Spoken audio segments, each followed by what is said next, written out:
లేకున్నా 1999 మే 16లో సీమాంధ్ర పాలక రాజ్యం ఆయన బలి తీసుకున్నా కానీ 2014లో మనం తెలంగాణ రాష్ట్రం సాధించుకున్నాం. తెలంగాణ రాష్ట్రం సాధించుకున్న తర్వాత ఇవాళ మనం బీసీ ఉద్యమం క్రమంగా ఆయన చెప్పిన ఆలోచనలు, తర్వాత మన గద్దరన్న ఎత్తుగడలు, ఆ పద్ధతిలోనే మనం హిందూ బీసీ మహాసభ 2023లో ఆవిర్భావం చేసుకున్నాం. అంతకు ముందు నుంచి కూడా ఎట్లా గెలవాలి, మళ్ళీ ఇవాళ దేశం ఏమవుతున్నది, దేశంలో హిందుత్వ సిద్ధాంతం ఏ రకంగా ప్రజలకు పిచ్చిలేపుతున్నది, ప్రజల్ని విభజించి పాలిస్తున్నది అనే దాన్ని మనం గుర్తించి మనం నిజానికి ఈ దేశం హిందుస్థాన్ కనుక ఈ దేశంలో హిందూ అనే పదం మతాలకు అతీతమైంది, మతం సూచించే సూచిక కాదని చెప్పేసి మనం హిందూ బీసీ మహాసభ పెట్టుకున్నాం.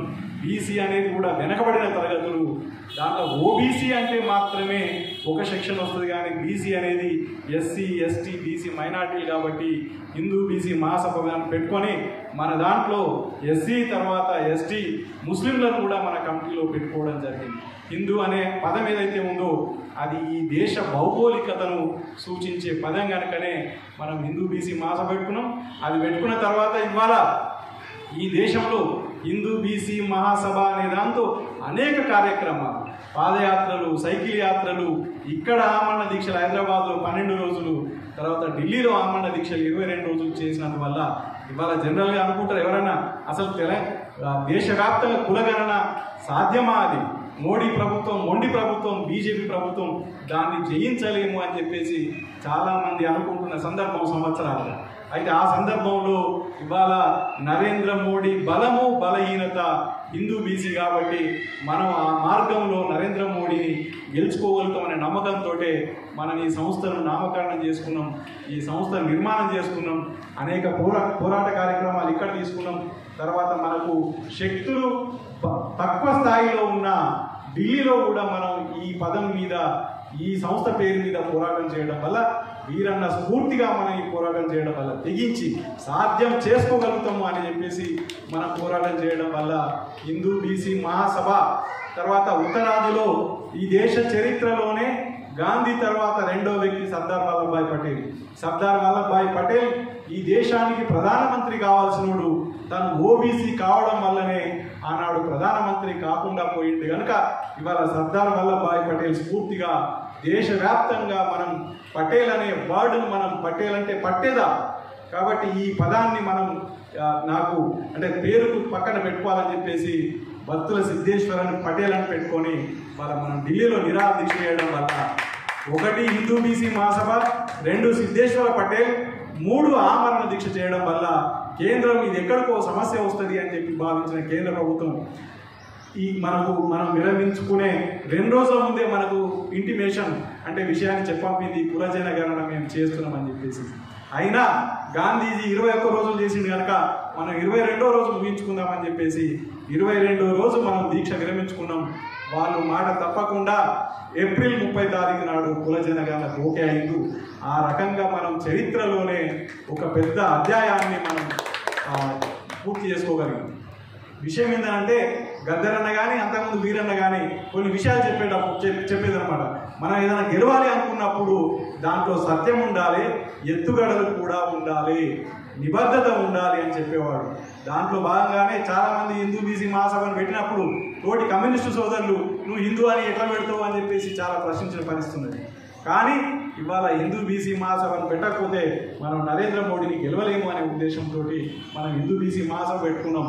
దాంట్లో భాగంగానే పటేల్ మిగతా అంశాలు కూడా గాంధీ పంద అంతకుముందు సాయుధ పోరాటంలో మార్క్సిజం లెనినిజం అనే పోరాట రూపంలో ఉన్నప్పుడు వీరన్నను కోల్పోయినాం, అనేక మంది మన సహచరులను కోల్పోయినా కనుక శాంతియుత పోరాట రూపాన్ని గాంధీ ఏమో తన వర్గాల కోసం, బ్రాహ్మణ్ బనియా కోసం తన పోరాట రూపాన్ని రూపొందించుకున్నాడు. కాబట్టి ఇవాళ మన వర్గాల కోసం మనం గాంధీ పోరాట రూపాన్ని తీసుకోవాలని చెప్పేసి అనుకుంటే అది గాంధీ పుట్టించింది కాదు. ఒకనాడు బుద్ధుని కాలం నుంచి ఈ పోరాట రూపం ఉంది, ఆమరణ దీక్ష పోరాట రూపం ఉంది కనుక మనం ఆమరణ దీక్షను ఆయుధంగా చేసుకోవాలనుకున్నాం.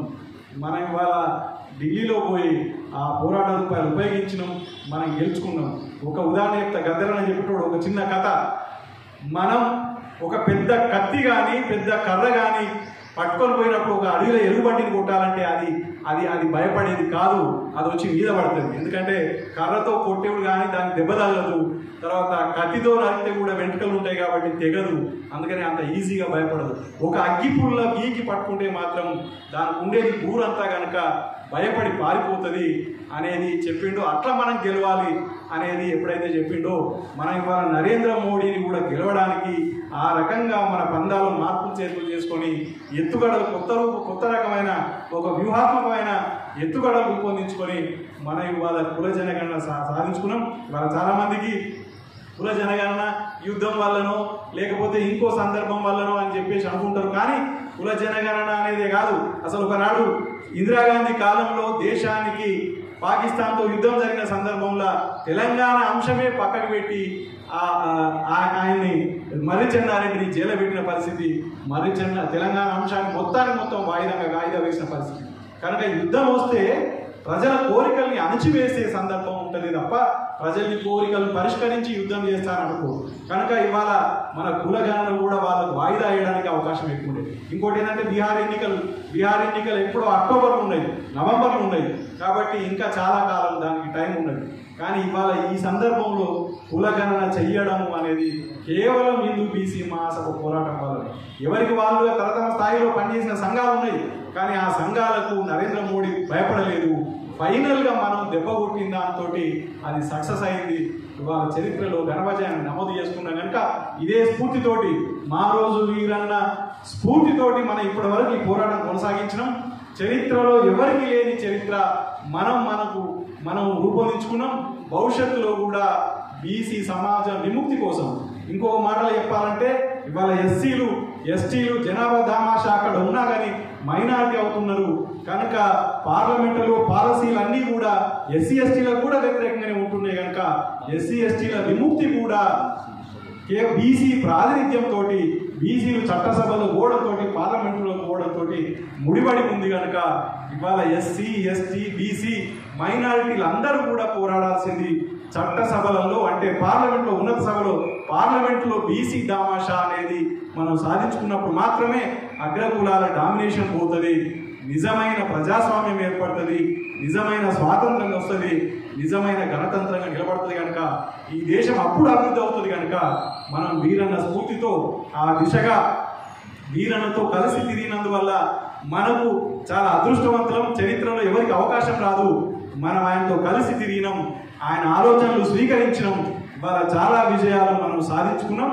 చరిత్రలో మరిన్ని విజయాలు మనం సాధించుకుంటాం. చట్టసభల్లో బీసీ వాటా కోసం ఫైనల్ స్టెప్ మన పోరాటం ఉంటుంది. దాంట్లో భాగంగానే ఇవాళ రాష్ట్రంలో ఏదైతే ఉందో 42%, దానికి అనుగుణంగానే చట్టసభల్లో మన వాటాకు అనుగుణంగానే ఈ 42% స్థానిక సంస్థల వాటా కోసం కూడా మనం ఇవాళ తెలంగాణ రాష్ట్రంలో వీరన్న స్ఫూర్తితో కార్యక్రమాలు నిర్వహించుకొని మనం ముందు పోతున్న క్రమంలో హిందూ బీసీ మహాసభ మాత్రమే చరిత్రను మూలమలుపుకు గురి చేసింది అవుతుంది. హిందూ బీసీ మహాసభ మాత్రమే చరిత్రలో నిలబడుతుంది.